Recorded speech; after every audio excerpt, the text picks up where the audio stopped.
Hello everyone, welcome back to my channel. আজকে আমি চিংড়ি মাছের মালাইকারি করব। এর জন্য আমি চিংড়ি মাছ নিয়েছি আর সব মশলা বেটে নিয়েছি। এখানে কড়াই আমি সরিষা তেল দিয়ে নেব। সরিষা তেল গরম হয়ে আসার পর আমি চিংড়ি মাছ হালকা ভাজি করে নেব।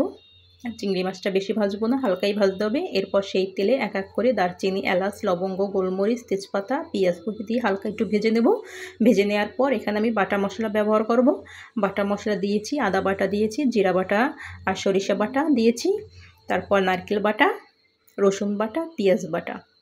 এরপরে গুঁড়ো মশলা দিয়েছি, যেমন গুঁড়ো মশলা শুধু হলুদের গুঁড়ো দিয়েছি আর লবণ দিয়েছি। দিয়ে এবার মশলাটা ভালো করে কষাতে হবে। কষানো হয়ে আসলে এরপর হালকা ভেজে রাখা চিংড়ি মাছগুলো দিয়ে আবার একটু কষাই নেব। এরপর এখানে আমি ঝোলের জন্য অল্প জল দিয়ে নিবু আছে রেখে দেব।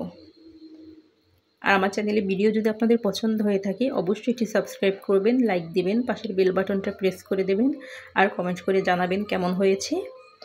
যখন চিংড়ি মাছ দিয়ে তেলটা ছেড়ে দেবে তখন উপর থেকে আর একটু কাঁচা সরিষা তেল দিয়ে দেব। দিয়ে হালকা একটু নেড়ে চেড়ে নামিয়ে নিলেই রেডি হয়ে যাবে চিংড়ি মাছের মালাইকারি।